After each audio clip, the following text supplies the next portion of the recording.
All right, awesome work. Thanks so much for being here. We're going to talk some storyboarding horror comedy.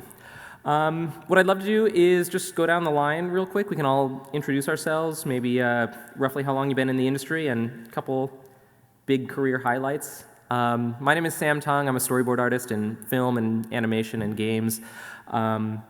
Recent stuff, X-Men '97, upcoming Odyssey for Chris Nolan, and Metroid Prime 4 for Nintendo. I'm going to throw it down to Heiko. Heiko von Drangenberg. I've done a lot of animation. Recent stuff includes Lego Batman movie, Spider-Man Into Spider-Verse. My live action contributions have been Ghostbusters, Frozen Empire, Tomorrow War, and, Renfield. I was going to talk about that today. Yeah, all right. Simeon, how about you? Hi, I'm Simeon Wilkins. I've been doing this for a long time. I got my start back on Hellboy, and I've been doing a lot of horror/comedy, if you want to call it that. I've done things like Trick or Treat and Krampus and Cabin in the Woods. Maybe a Trick or Treat too, but I can't talk about it. Not yet. Oh, I'm Robin Richardson, and I have also been doing this quite a few years, probably about 30 years. But I had the good fortune to start in the first couple of years. I got to work on Tim Burton's Mars Attacks, and then I also got to work on Paul Verhoeven's Starship Troopers. So that was another one. And then more recently, in this genre, I worked on the series Preacher with Seth Rogen and Evan Goldberg, producing and directing a few episodes, and I also worked with Karen Kusama on some of her movies like Jennifer's Body. So those are the ones I would call out for this. I actually also did Scary Movie too, but I'm not sure if that's good or bad. But anyway, That's where I looked you up the first, because I was looking for people where that was the first thing. But then you had so much more. Hey man, amazing stuff. if the paycheck clears, I'll That's draw right. whatever you want. it's good. Joel, how about you? How about me? Joel Venti, been doing film, probably worked since maybe 20-some years, TV, and before that. When you ask about credits, they all kind of blur away, but from Renfield to Cocaine Bear, Batman, the recent Godzilla Kong film, just a lot of fun drawing silly nonsense, so there you go. All right, and Doug Bill and I Leffler. together have been responsible for destroying several beloved cities around the world. I'm Doug Leffler. I started in 1977. Year Star Wars came out. So I was hired at Disney out of the CalArts character animation program. I went to school with Tim Burton Oh yeah. and John Lasseter and John Musker and Brad Bird. Pertinent to this panel, I storyboarded and directed second unit on Army of Darkness. That was the first film I worked with Sam Raimi on, and have been working with him ever since. In fact, I just finished a film he's doing now called Send Help, which is going to be a little film more like A Simple Plan, which I also worked on. And I've done a bunch of Marvel films, including Doctor Strange and the Multiverse of Madness, and another one that I'm not supposed to mention. Yeah. All right. Well, I mean, as you guys can see, we have just a killer lineup. We are going to save some time at the end for questions, so ruminate on those, and we'll make sure to hit some of that at the end. If you're here, I assume you kind of know what a storyboard is, but I know this is primarily a comic convention, so I just kind of want to throw it to y'all. If you were to blurb really quickly, like, what is a storyboard? Why do you storyboard a movie? What's kind of your day look like? Robin, I know you teach. You probably cover what a storyboard is all the time. Do you want to? That's true, I do. I can give you the rundown there. The bullet points.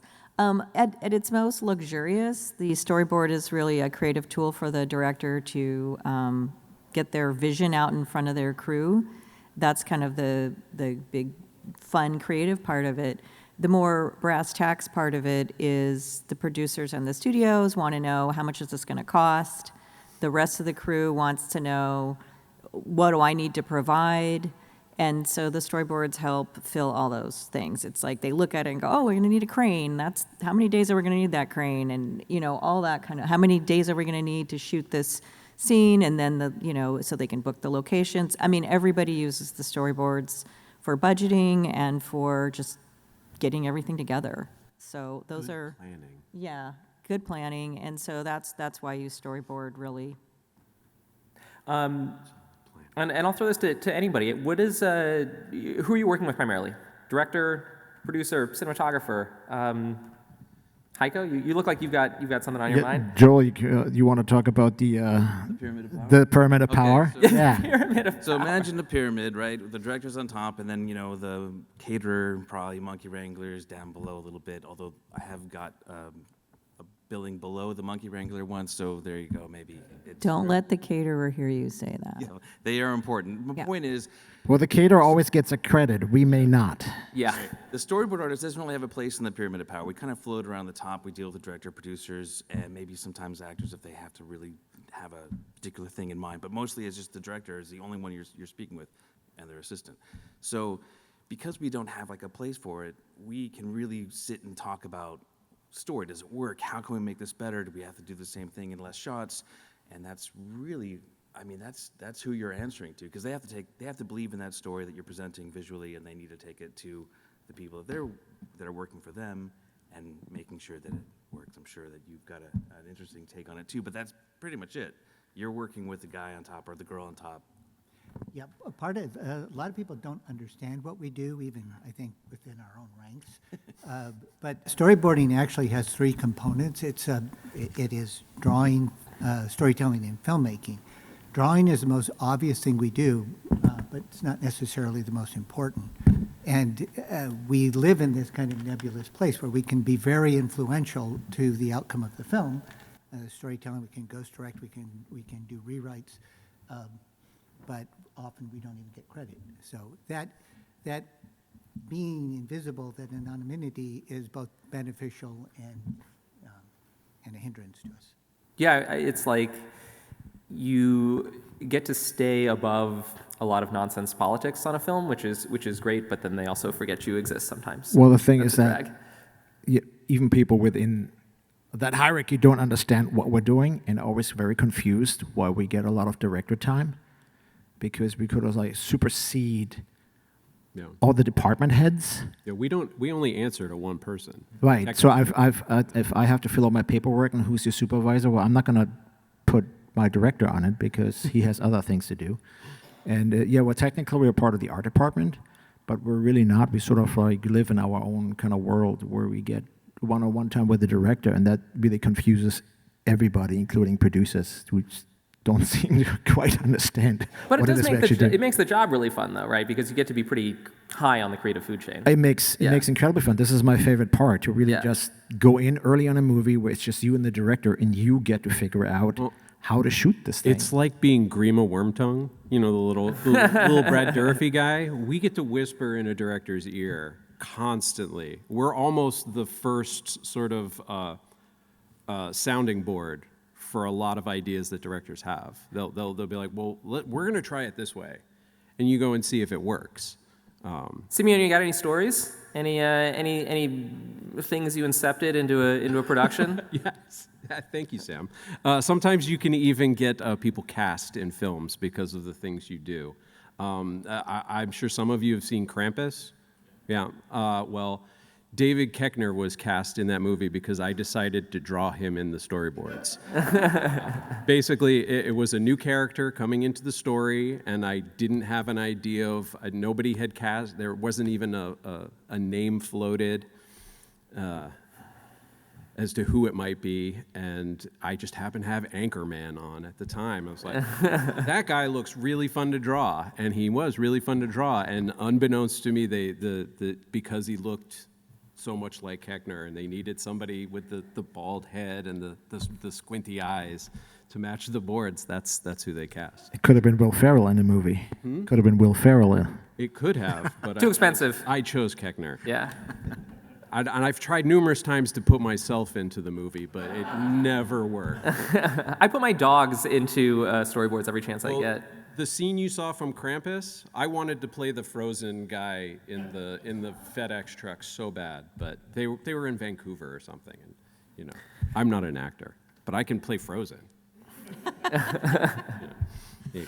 Have you guys, anyone else had interactions with actors, sort of changing how you board, or the other way around? Decisions you made in boards, kind of driving performance or anything like that? Well, it's an interesting topic. One that I'd say actually is fraught with some peril, because one of the things that's important for directing actors is that you don't want to have a preconceived notion of the performance. And I have criticized some of my friends who came from animation and were doing live action boards because they were drawing every beat. Every pose of the... Which in animation, that's very important. You need to do the acting it. But in live action, you don't want to walk on the set with a preconceived notion of what the performance can be, because it just limits what the actors can do. That makes a lot of So sense. I kind of avoid that. However, on Army of Darkness, there was one point when I was sitting with Sam when an actor came in that he already wanted to play the blacksmith. And Sam said to him, I've always pictured this guy as being blonde with mutton chops. You don't mind shaving your head, do you? And the guy looked horrified. The actor looked horrified, said, no, I can do that. And I knew that the only reason Sam pictured him that way is because I happened to draw the guy. So this poor actor now does. You cut this guy's luxurious locks. Yeah, your boards did it. Well, I mean, usually acting is its own profession, right? I mean, they actually get kind of turned off if you try to tell them what to do. But there are definitely occasions when I look at my boards and I put on a certain gesture and it does end up on screen. And there's a performance by Nick Holt and Renfield where you can literally, he does the same expression that I drew in the boards. Now, did he see my boards? Maybe. Possibly. Coincidence? I think not. I don't know. It's too close, so gestures do survive, and some people will use them. I mean, not all actors see the boards, but sometimes it happens. And yes, that's my story. I'm going to stick with it. They do pick up stuff that we draw. Yeah. Sometimes they ask us to come up with stuff, which is rare, but. Yeah, especially that if it's like happens. stunts or something like that, right? You may be Yeah. really solving some of those gags. I feel like people, directors are so different, and you're collaborating with them and they want different things. Like some people come into a storyboard meeting knowing, very much exactly what they want. Like Paul Verhoeven, extremely planned, very, very, very obsessive about exactly what he wanted to see and how it wanted to look. But other people are like, well, I've thought about all these scenes, but these scenes I really haven't had time to think about. Could you just read the script and Come up with come up something, with something? Because I can't, look at that right now. And then they react to what you've drawn, and it changes and it goes back and forth, and it's very collaborative. But you're going to, end up working with all kinds of people if you work in this industry. And sometimes on the same film. So Cocaine Bear was originally directed by Tyler Gillette and I'm blanking on the other Matt or Tyler. Anyways, the guys who did end up doing the Ready or Not and the Scream, the newer Scream films. Sorry, Radio Silence. Yeah, sorry guys. Great guys, but they left Cocaine Bear to go do the Scream films. Good for them, but I had already done probably 3 or 4 major scenes. One of them, of course, was the visitor center with the scene with the door and the bear coming down for the door.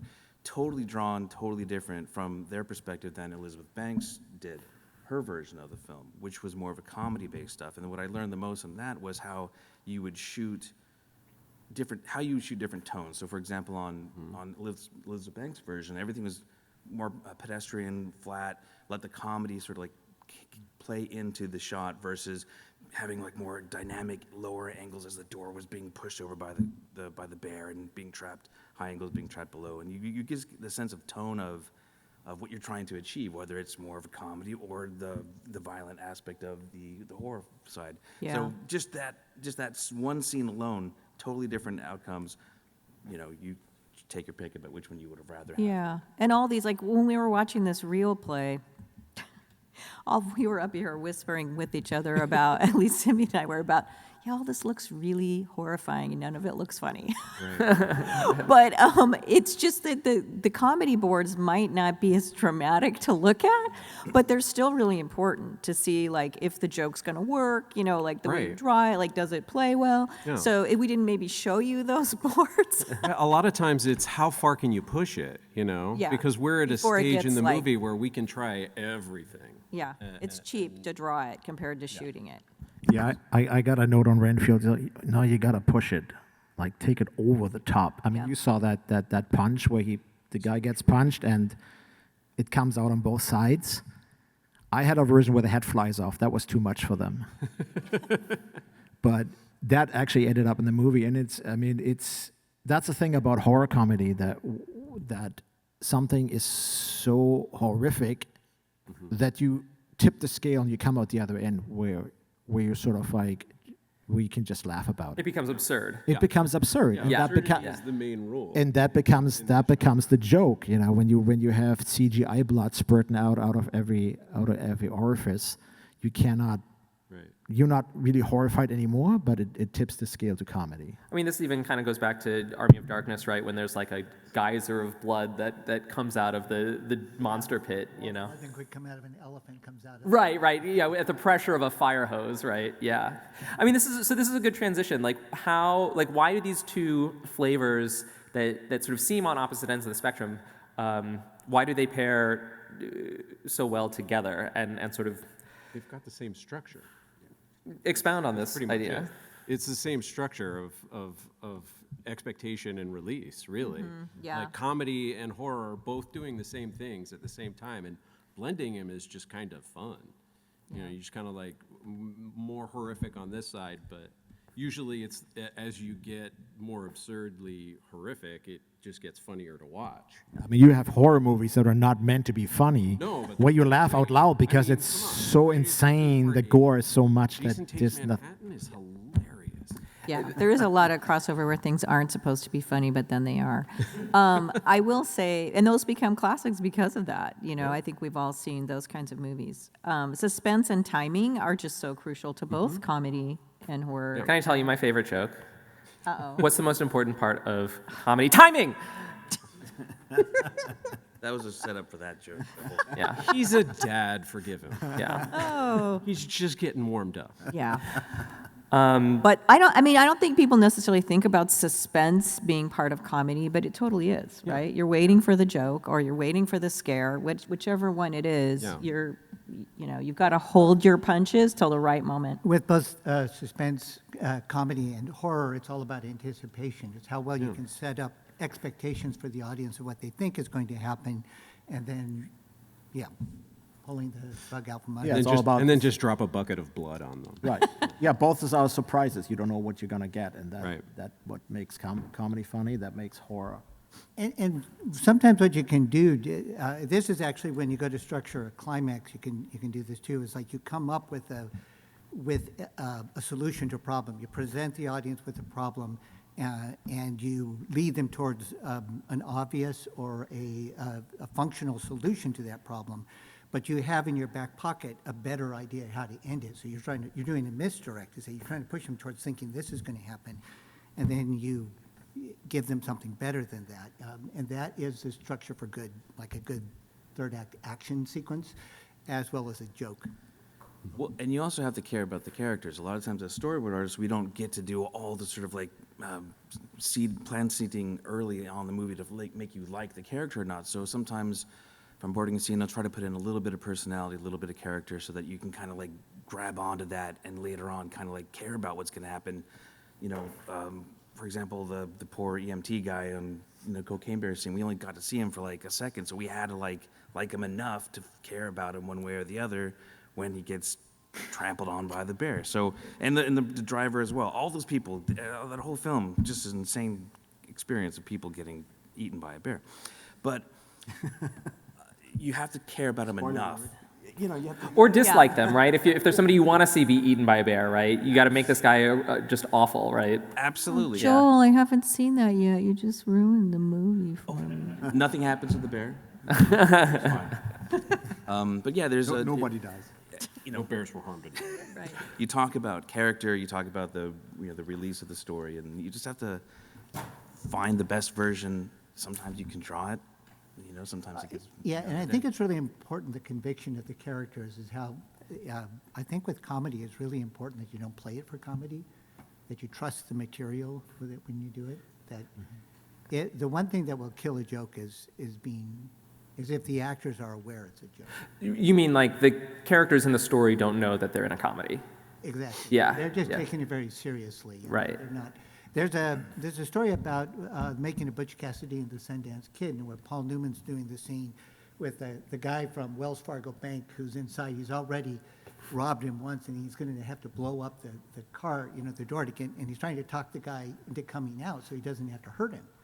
And the first time they were doing it, Paul Newman was playing it for comedy because he just thought it was a funny scene. And the director, George Roy Hill, said, did you find the scene funny when you read it? And he said, yeah, it's hysterical. I said, well, then trust that it's funny and don't play it for comedy. Play it like you really don't want to hurt this guy. And it was exactly the right thing to do. Interesting, interesting. I worked with Jay Roach on a bunch of films, and the thing he keeps saying is that he's quoting somebody else, and I can't remember who he's quoting, but it's comedy plus question equals not funny. And that's something that I kind of remember a lot, because if you end up telling a joke that makes the audience think too much about, wait, what is happening, then you've lost the moment. The moment's gone. There's not going to be the comedic release that you think you're going to have. So I always put that equation into any joke that I try to pitch, because if it takes too much thought or there's too many Too many variables in it, like little moving parts. yeah, then that it's people not have going to land, yeah. because the audience has to get it immediately. So anyway, just passing that on in case it helps someone. The equation of funny.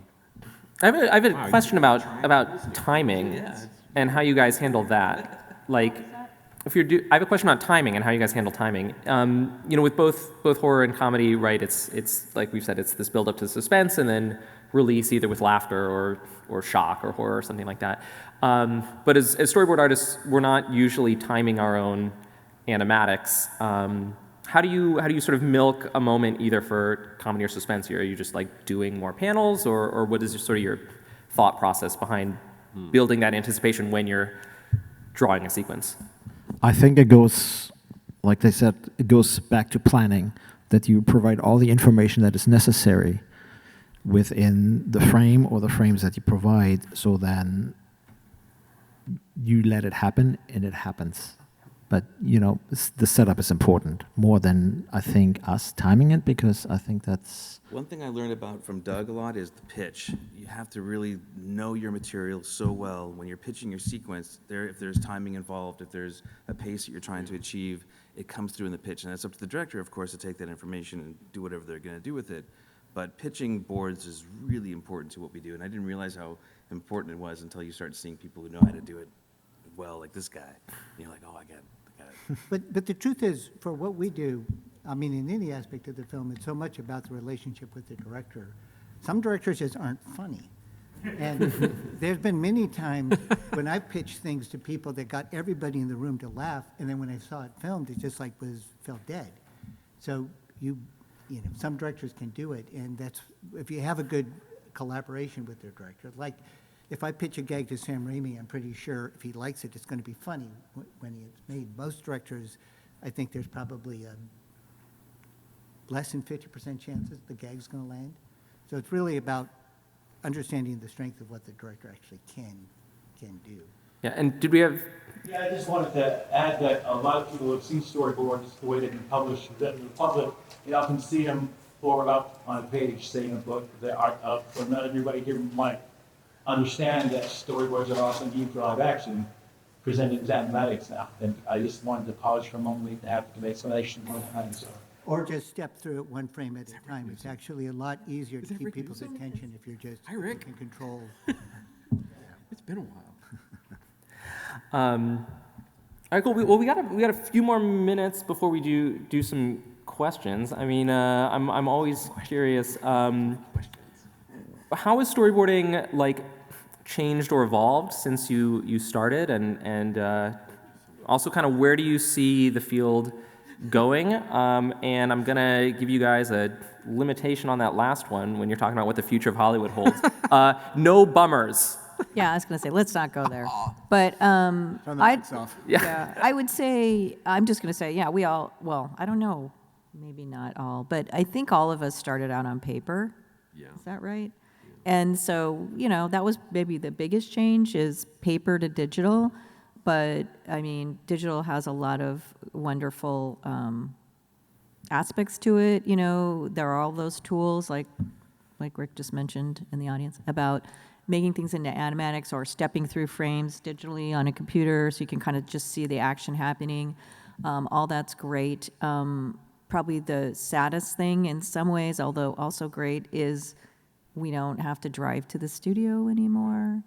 We mostly work from home, but the bad part about that is we don't get to hang out or, Or even see what the other artists yeah, are see working on. what people are doing, trade Photoshop secrets, trade, just general information, wisdom, like the kind of stories we're hearing today. And so I miss that part a lot. But we all kind of hibernated into our studios way before COVID. So it's not a COVID thing. It's just we mostly are working, as Joel mentioned, we float around. We are working in a solitary way besides the director. So they don't need to buy us a desk and an office. So they go, yeah, you can work at home. And it's like, save me 2 hours in traffic. Thank you very much. And so I'm not going to complain about that. But I miss my people. I mean, yeah, people used to sit in the same room. Yeah. That kind of has changed. And Yeah. it is also the approach by studios now to have several board artists do the same scene and then pick what's best about that scene. Sometimes while shooting. Sometimes while shooting, and that's goes to show us like we don't know what each other is doing, but that sometimes that is on purpose that they give the same sequence to several board artists and then pick and choose and put that in the animatic. Cheaper than shooting it a few times, I guess. Yes, Yeah. for sure. But then you still have the reshoots. Yeah. Yeah. It never ends. Cool. Any other final thoughts from the panel? And then I think we'll open it up to questions for a little bit. But yeah, final thoughts on horror comedy or where storyboarding is going or tips for aspiring board artists? Any of that great wisdom? I think one of the things I guess is very important to me is that drawing is what everybody sees most. And even when you see the boards that we put into like our reel, those are like pretty drawings usually that for scenes. Nobody wants to put their rough drawings up. The rough drawings are a lot more important for what we do. The storytelling and the filmmaking are just as important as the drawing, but everybody sees the drawing first. None of us would get hired if we couldn't do good drawings. We couldn't put pretty drawings in our portfolio. But a storyboard is not a comic book. Our final product, our deliverable, is ideas. And to that point, I always encourage all storyboard artists to create their own content because I think that the best way to know how to tell somebody else's story is to learn how to tell your own stories. And even if you don't finish what you're working on, no time spent creating content is ever wasted. It's all a process of discovery. And I think that goes, I can extend that to probably everybody in this room. Anybody that has an idea for a novel or a comic book, or a screenplay, write it. Even if you don't finish it, every moment you spend creating content, you learn something about yourself and you get closer to.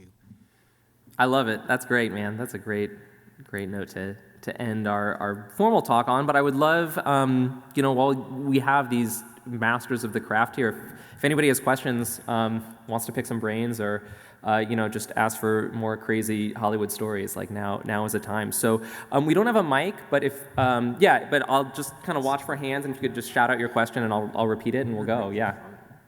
So my question for all of you is, what's your favorite death scene in a film you did not storyboard? Oh, that's a good question. Favorite death scene in a film you didn't work on?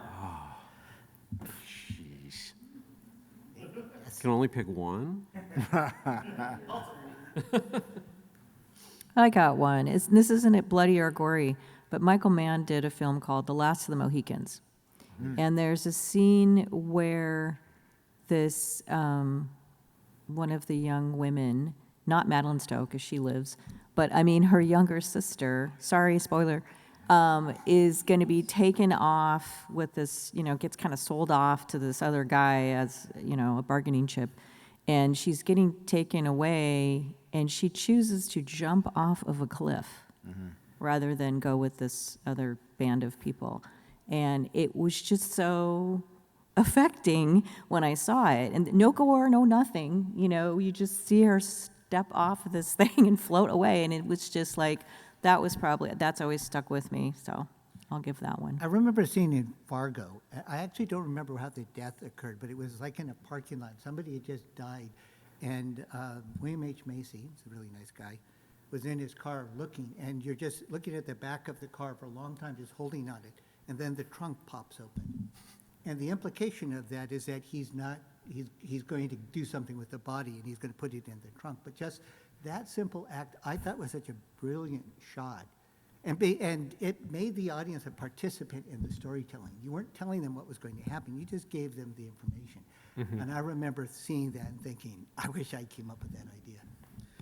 To go on to Michael Mann's story, Collateral was one of those movies, if you've seen it or not, it's such a movie about power and power dynamics, and a lot of really heavy foreground overs and minimal backgrounds. But when Tom Cruise dies at the end,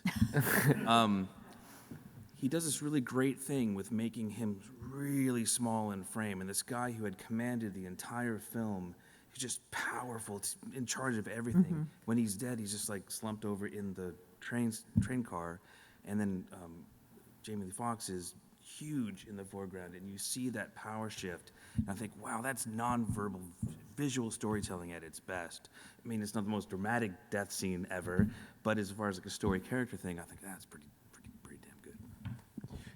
My favorite, well, it's not so much from a storyboarding perspective, but from a writing perspective, is Dennis Hopper's death in True Romance, because he's not even dead yet.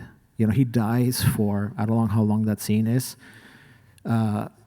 Christopher Walken talks to him. He's the mob boss. He interrogates him, and Dennis Hopper just chooses to piss him off more because he knows he's already dead. And there's this 5 minutes where they talk, and he's asking for a cigarette, and you feel for the guy because you know exactly where it's headed, and it's almost perverse that you're enjoying this. But it's a wonderful scene where basically somebody's already dead, and we're just seeing how we're getting there. I wanted to give you an easy answer and say the toxic guy in RoboCop who gets run through. But once I thought about it, it's Laura Palmer's death in Fire Walk with Me, and that's all I'm going to say about it. Good question. For me, comedy, when the lawyer gets eaten off the toilet in Jurassic Park. Awesome, right? You get dinosaurs and a potty joke, like, sign me up.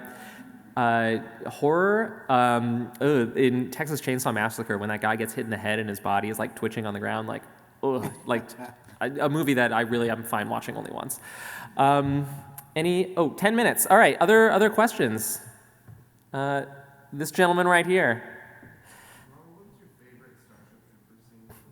Oh, Robin, your favorite Starship Troopers scene to board. Well, I have to say, I came to that movie a little late in the game. Another storyboard artist had left the project, and they needed somebody else, and I joined in. So a lot of the movie had already gotten boarded. But I got to board, my favorite scene that I got to board was the Hopper Canyon scene, where they're trooping through this canyon on this other planet to try and find out why their space station isn't talking back. And these bugs, this guy climbs up on a rock to try to radio for help, and this big bug comes in and skewers him. And then Michael Ironside's character, everyone thinks she's going to shoot the bug, and he shoots the guy instead. And so I got to board that. That's cool. All Paul, though. I mean, believe me, there's no invention on Paul's movies. He's got it. Cool to learn from a master, right, who has such a vision. Yeah, he was right? great to work with, actually. Yeah. Very nice guy. To the board artists, anyway. Very nice guy. Nice. Hey. Got a few questions, but I'm happy to. Let's start with one and see how we're going. What are some of your key influencers as a storyteller? Do you take acting classes? Is it going out into the woods? Is it watching theater, consuming movies, soap operas? Very curious. I'll just repeat it in case anyone didn't hear, but what do you study to influence your ability to do this job? Any kind of story, any form of storytelling is an influence there, because you're always, whether it's movies or you're reading through a comic or you're browsing through a novel, there's going to be something that sticks with you. You're like, oh, that's interesting how they did that, or I love that shot, and I want to. I used to like to go to bookstores and buy comic books and Shakespeare Yeah. plays. You just kind of And I think it is always good if you You get outside of absorb. your genre to Yeah. learn. Yeah. Yeah, watching movies. yeah. Yeah, I would say watching movies and television. That was for me. With the sound off. Yeah, That's fun. that's a great tool if you want to see how it, especially it's a great learning tool for editing. If you turn the sound off, you watch the movie, and every time there's a cut, say cut. It makes you really aware of Yeah. how many cuts there are, and then you sort of like start to understand why those cuts occur. Yeah. Unless You you, get just to put on see, some like- ambient music and take drugs. That works too. How the scenes are built. It comes from watching that for me, because I didn't go to film school. I mean, some people come at this from a different angle. But I went to art school, so I needed to learn that part. I'm just You curious. know, Darren Denlinger went to film school. But nobody up here. No, nobody up here, but I have known board artists that kind of learned the drawing second and No, I went to considered film my school. first film school. Like everything I needed Yeah. to learn, I learned from that director. School of Hard Knocks. So School of Hard Knocks. learning on the job is, Yeah. you know. I Yeah, did looking technically at go other- to film looking at other school at people's Cal stuff. Arts when in the character animation program first year was technically in the film school. Sandy McKendrick, who was a British director, did things like Man with White Suit and Lady Killers, was the dean of the department. And he said something really interesting about comedy. It's pertinent here. He said that on the set of a comedy, if everybody's laughing while you're making the scene, it's a bad sign. The film's probably going to fail. That people laugh a lot when they're doing drama or tragedies, especially. Interesting. People are laughing on the set, and we have to remember what I think it was a character actor named Edmund Gwynn allegedly said on his deathbed: "Dying's easy, comedy's hard." Another thing to say is that every film is so different. Every project, every script, and they're never going to be the same. They have different characters, different things they're trying to overcome. So I just ask a lot of questions. I ask the director, what are you trying to achieve in this scene? What do you want the audience to walk away with? And once you kind of find that parameter, then you can decide whether you look to other films or you look for other images that correspond with the emotion that they're trying to create. That to me is the guidebook to get to where they want to be. So it's always different. Kind of triangulating your research. Exactly, Yeah. because if they're saying, I want the audience to feel, like they're under pressure, like the character are. Well, then I start thinking and drawing with that in mind, so that, for example, I'll frame it so maybe if it's an over, it's an extreme over where the character is just a sliver on the edge, and that makes you feel like that character is being pushed off to the side. Yeah, these They are might all. not know what an over is. Yeah, I'm sorry. And when people are talking to each other, it's like the over one person to the other. Yeah. You can play with and manipulate. You can manipulate the audience by deciding how much of an over it's going to be, like that collateral image I was talking about, how far away they are in the background, and I guess really it is Yeah. all about emotional manipulation. So. Yeah, I remember working on this. These were not horror films at all, but I worked on a Tom Shadyac movie, and he is a big lover of comedians and would hire a lot of comedians to be in his films, and he was always really helpful. I mean, like he would give you no direction about the scene. He would just give you the scene and go board this, and I'd be like, okay, and I would go and board this whole scene and bring it back, and he always had notes, which was great. That's just how he liked to work. He's like, you do it, and then I'll react, and I would do it. And he really knew comedy, and he would always say, okay, this moment needs to be longer. This moment needs to be shorter. And he would just tell me that, and I would go back on and work on it. And I learned a lot about that from working with him. I think we've got time for one more question. And we're around-ish, so if you want to come snag us after you had more questions, I'm sure you can snag at least one of us. David. The question is, how do you approach action sequences, especially now that, with previs, there's a lot of 3D stuff you can do with the camera. How are you sort of approaching and planning action sequences, and what inspirations are you drawing from? I'll tell you how I approached the car chase scene in Ghostbusters Frozen Empire, because when I was the first artist on the project, so it was just director Gil Cannon and myself, and we were talking about how he wanted this movie to look, and he wanted to go back to 1984. He wanted to have a real strong recall visually to that movie. So then naturally we were thinking about, well, we're going back to the technology available, the camera technology available in 1984. So we're going to go, yes, I know there were some drone shots in there, but for the most part, we wanted to not, there was a deliberate decision not to use this equipment to get that look. So when I looked at, well, how do you make a car chase exciting, I went back to the classics. French Connection. Where do you put the camera on the car? What's a practical solution to put that camera on the car? What was available then? What is available now for the camera placement? And that's how I chose my shots.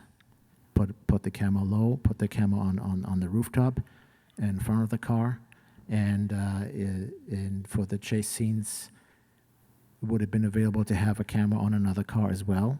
So that's how I plan my shots. I want to say just one more thing about that to your question, which is, you're so right. And when I started, it was just, there's just a huge difference in the way they shoot things now. And I would say I have had the pleasure of having some directors that bring the cinematographer into some of our meetings, and I've learned a lot about, just listening to them talk about how they're going to shoot it. Like, they'll drop in and go, I'm going to do it, I would do it this way, and I would use this, and I would use that, and then I'd be, oh, okay, we can just do I would just feel very free to draw whatever, because they'd figure out a way to shoot it. There's really no limitation. But I would support the thing I was talking about earlier. If the crazy camera angle actually supports the character or the motivation of the scene, then do it. But if not, then it feels like it's just kind of fancy. And when you watch a movie, you'll know when you kind of like phase out of it because it's not real anymore. Those kinds of shots, obviously they're trying to get probably 3-4 visual effect shots into one cost thing, but I think emotionally you're not getting the same response. Cool. Any other closing thoughts? But I think this is about our time. Yeah. All right. Thank you so much, everybody, for coming out.